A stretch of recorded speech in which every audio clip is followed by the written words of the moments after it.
tuned in to the Community Cats podcast. Ready? Let's go. Welcome to the Community Cats podcast. I am your host, Stacy LeBaron. I've been involved helping homeless cats for over 20 years with the Merrimack River Feline Rescue Society. The goal of this podcast is to expose you to amazing people who are improving the lives of cats. I hope these interviews will help you learn how you can turn your passion for cats into action. And today we're speaking with Emily Hall. Emily is the founder and owner of Kitty Cat Go, a website and community dedicated to all things cat adventure. She has been traveling and adventuring with her cats for over 6 years.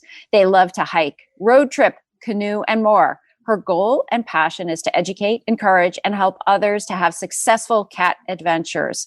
Emily, I'd like to welcome you to the show. Yeah. Hey, Stacy. Thanks so much for having me.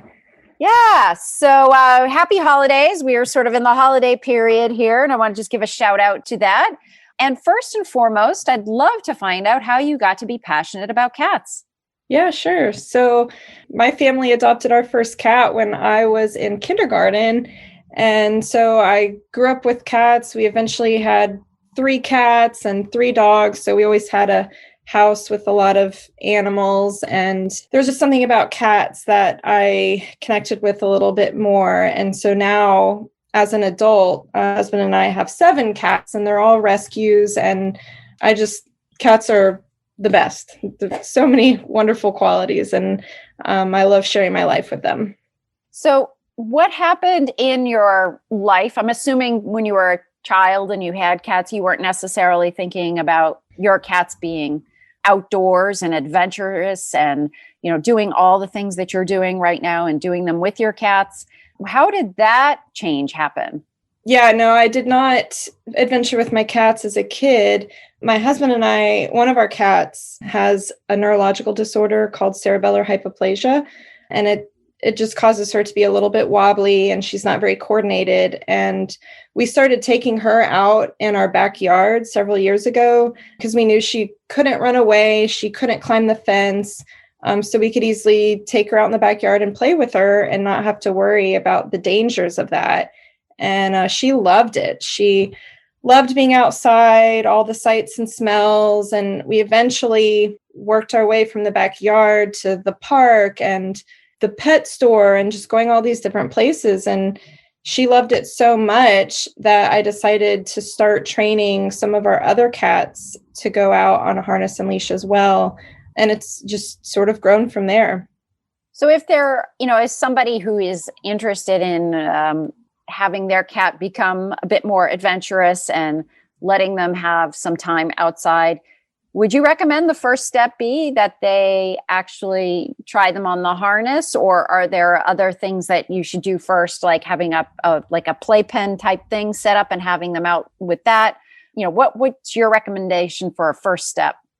I think the first step is harness training within your house. You always want to start training with the harness from the safety and comfort in your house. And you don't even start by putting the harness right on your cat at first. I mean, it starts as simple as getting a harness and putting it on top of your cat, maybe when they're eating and sort of distracted, because most cats aren't used to wearing anything. And so that feeling will be so foreign to them, and it might, freak them out at first. So try to do it when they're distracted, like eating or playing or something, so that also they're associating it with a positive experience. And you eventually work your way up from there, from it just sitting on top of your cat to then connecting it and latching it on, and then attach the leash and work on that just in your house. And then eventually, work your way to maybe the backyard or a playpen, introducing your cat to being outside if they don't already have a catio or anything like that. What are your thoughts about the kitty strollers that I have seen around? Yeah, those are a great option as well. It allows you to take your cat out and introduce them to new environments and situations, but they're confined into a safe space. They're great, especially for, going to the pet store or other pet friendly places where you can push the stroller really easily. Again, just with that, you want your cat, the key is getting them to associate that stroller as being a safe and comfortable space. So you want to train your cat to see the stroller as that from home. So get the stroller, set it up in your living room or wherever, put treats, catnip, whatever your cat likes to attract them to it so that they like the stroller and will be comfortable in it. So I took the opportunity to take a look at your website, and you also have a blog. One of the blog posts that you did relatively recently was about a product called Polo, a pet tracker. Can you share a little bit about that and what your thoughts were about that idea? Yeah, so there are so many pet tracking systems out on the market. Many of them are more marketed for dogs. What I loved about the Polo was that the tracker that you put on your pet's collar was small and lightweight enough for cats as well.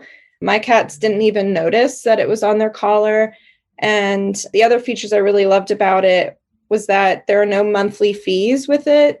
So, it's just the one-time purchase of the tracker and that's it. And it's not based on GPS or Bluetooth or anything like that. So you don't have to worry about not having cell phone service or your phone's battery dying or whatever.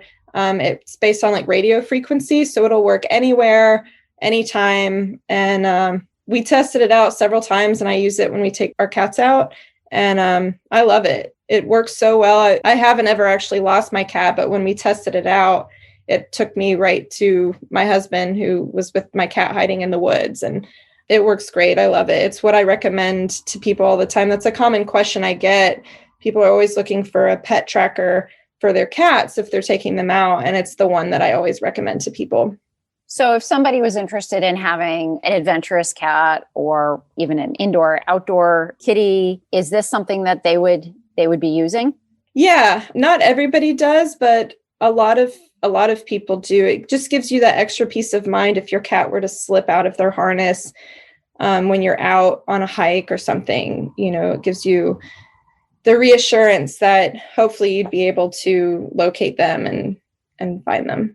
And of course, microchipping has gotten quite popular, and we want to encourage microchipping even more. But the most important thing with the microchipping, obviously, is making sure that the chip is continually updated in the registry, because if you move, the microchip's not going to figure out what your new address is or new contact information. So, microchipping is only as good as the person who keeps the information up to date. Yes, absolutely. Could your animal welfare organization use a tune-up?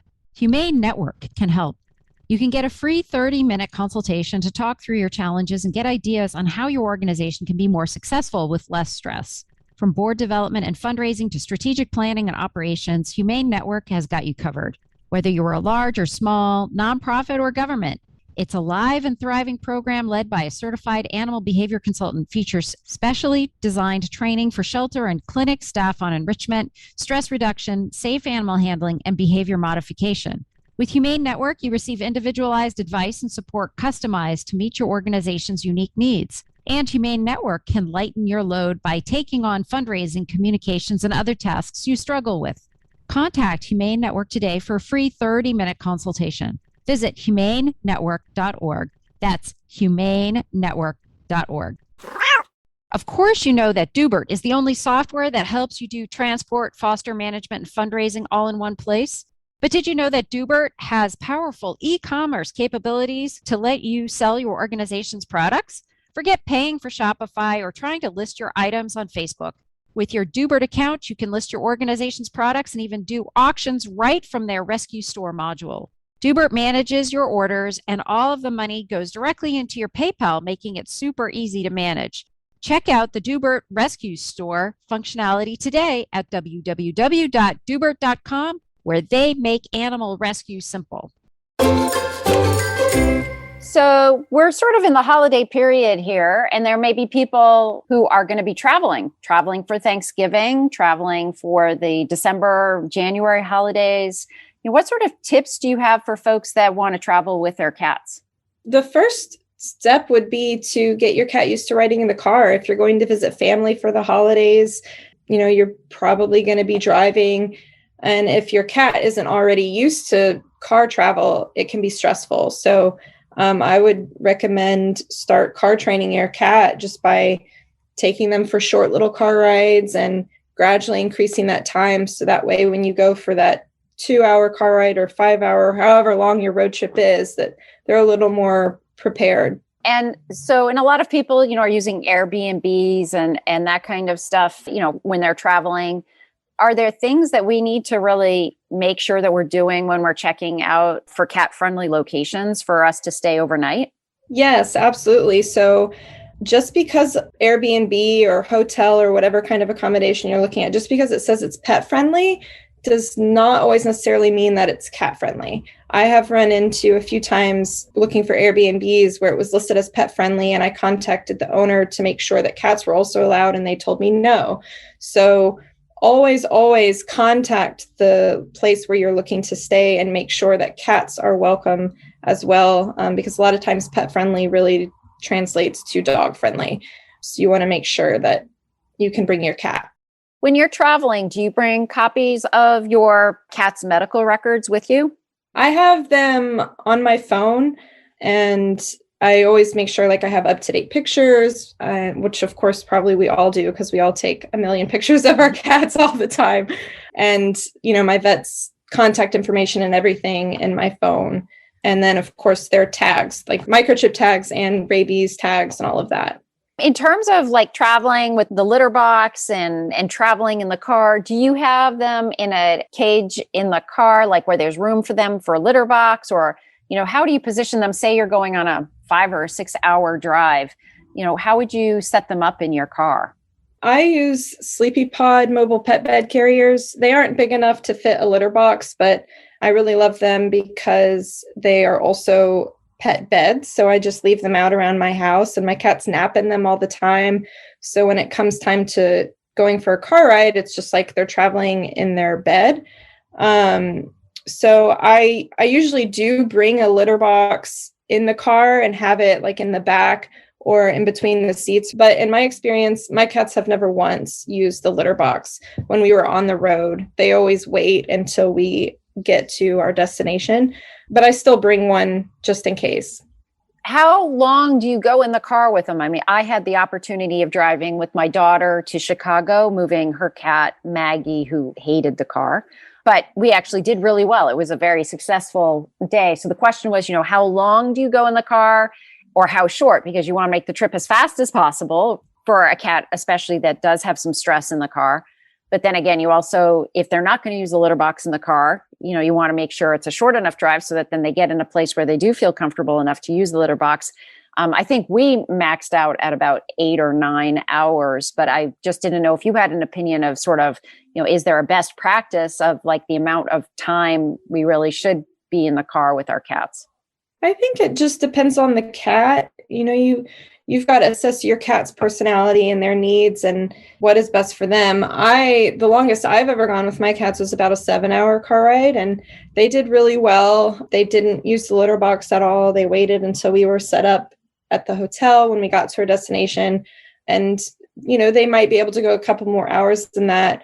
But if it's your first time traveling with a cat and it's going to be a really long road trip, I would suggest taking breaks, and maybe letting your cat stretch their legs in the car. If they're harness and leash trained, maybe let them stretch their legs at a rest stop or something. Give them an opportunity to use the litter box, and maybe break your trip up into 2 nights. It may be that you could make that road trip yourself in one day, but your cat might not be able to make it 10 or 12 hours, and you need to stop for an overnight stay on the way. I think it just depends, on the cat. Do you have any 2 or 3 different sort of products or gift ideas that you think would be cool for somebody to get, either for a friend or a family member that is thinking about making their cat a bit more adventurous? Well, if the cat isn't already going out, then I think a nice harness and leash would make a really great gift. And then a backpack carrier is a pretty popular gear item for traveling adventuring cats because it lets you carry them on your back really easily, and you can introduce them to new places. And like the stroller we talked about earlier, it's sort of like a safe, comfortable space for your cat. So if they're maybe not ready to be out walking somewhere, they can still go with you in their backpack. So those are probably the three gift ideas that I would recommend for someone just starting out: harness and leash and a backpack carrier. And there are a lot of different kinds of backpack carriers that I have seen, or there's ones where they're fully enclosed in like a bubble. And then they're more like almost baby Bjorns too, sort of, that can carry kitties that way. My niece uses that one. Mm-hmm.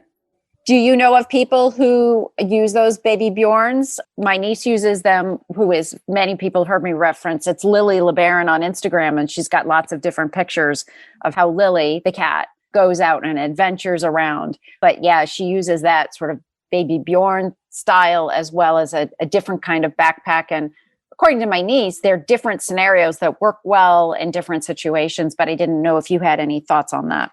Yeah, I think I agree with your niece. It depends what I'm doing. Like, I have a backpack carrier that's meant to be more like for longer hikes. So it has a lot of padding on it. So it's comfortable for the human as well, and has more pocket and storage space to store snacks and water bottles and whatever other kind of gear items you might need for a longer hike. And then, I have like a sling that's pretty similar to the baby Bjorn one you were talking about, where there's no pockets or anything. Your cat just kind of goes in it. So I pick which backpack I'm using depending on what kind of outing we're going on. But whichever kind you go for, you have ventilation and space for your cat so that they're comfortable and they don't get overheated or something inside. Before we hit the record button, we were talking about your adventure challenge. Can you tell me a little bit about that? Yeah, sure. So last year, I started hosting these adventure challenges. We have them 3 or 4 times a year, and it's just a way that I've found helps to encourage people to get out and try new things with their cat. So what it is, it's a list of different tasks in that vary in difficulty level, from wearing a harness, walking on a leash, all the way to kayaking and camping with your cat.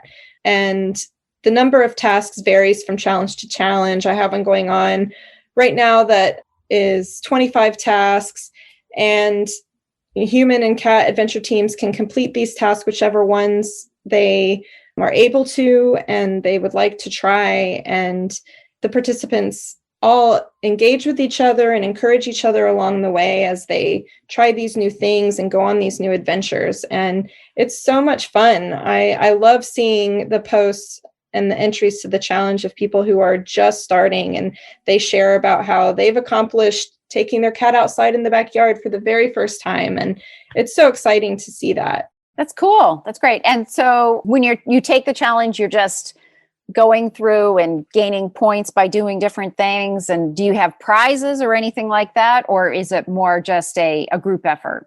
There are prizes. The prizes are different every time. I make handcrafted cat leashes. So right now the prize is a cat leash, and it's a random drawing. Those who complete at least, however many tasks I've set for that particular challenge will be entered into a drawing to win a prize. That sounds great. If folks are interested in checking out your website or signing up for your blog, is there a way to do that? Yeah, so my website is kittycatgo.com. You can sign up for my newsletter on that site if you would like to get my weekly tips and updates on traveling and adventuring with cats. And then I also have a Facebook group called the Kitty Cat Go Adventure Team. And it's full of people. You can ask questions, get help, share about your adventures. It's a really great group of people. And then my Instagram as well is at Kitty Cat Go Adventures. Fantastic. So I recommend everybody check them out, social media, check out her website. Emily, is there anything else you'd like to share with our listeners today? I don't think so. I think we covered a lot of ground. So I'm going to ask you one follow-up question, because one thing we didn't talk to, because we're sort of in the north, we're in the wintertime here, but in the south, it's still nice out. We're talking about canoeing, or I just saw a post about a surfing cat. I guess that was from the Cat People TV show that just came out on Netflix. So what is the most adventurous cat activity that you've either heard of or that you've done with your own cats? The most adventurous thing I've done with my cats is camping. We've gone camping a couple of times, and that's always a lot of fun. As far as what I've seen other people do, it really amazes me sometimes the things people do with their cats. I've seen people go rock climbing with their cats and snorkeling with their cats, which that one is insane to me. It's amazing that someone could get their cat to swim in the water and ride on their shoulders while they're snorkeling. It's very cool. That's great. That's excellent. Yeah. And my niece, she goes kayaking with her cat, and her cat's gone into the lake and even done a little swimming. So it's really exciting, the opportunities and the options that you can do with your cats. And with it being holiday time, I know it's some parts of the country, it's kind of cold and dreary right now. So it's good to think about things that we can do with our cats. I actually, in Vermont, used to take my cat out on a leash, even in the wintertime. Not that he was that excited about walking on the snow and that kind of thing, but he really enjoyed the smells and being out in the fresh air. And certainly it was a change of scenery. So, he definitely enjoyed it. And on my personal Facebook page, my profile picture is of him out in the snow on his leash, which is really quite nice. And so it's fond memories for him, which he unfortunately is not with us anymore. So I have that as a nice memory to have with Hooch. Emily, I want to thank you so much for being a guest on my show this week. And I hope you have a safe, happy holiday season. And I hope you'll join us again on the show in the future. Yes. Thanks so much for having me, Stacy. This was a lot of fun. That's it for this week. Please head over to Apple Podcasts and leave a review. We love to hear what you think, and a 5-star review really helps others find the show. You can also join the conversation with listeners, cat caretakers, and me on Facebook and Instagram. And don't forget to hit follow or subscribe on Spotify, Apple Podcasts, Google Podcasts, YouTube, Stitcher, or wherever you listen to podcasts so you don't miss a single show. Thanks for listening, and thank you for everything that you do to help create a safe and healthy world for cats. Did you join us for Diversity Day or Fundraising Day? We'd like to take this opportunity to shout out some of our sponsors who made these online educational opportunities possible. Vets Pets. Find out how Vets Pets is keeping happiness in motion at vetspets.com. That's VETZPETZ.com. And Humane Network. Learn more about their consulting services and certificate programs at humanenetwork.org. If you or your organization is interested in sponsoring the podcast or an online event like the upcoming Online Cat Conference or Online Kitten Conference, email Stacy at communitycatspodcast.com for details.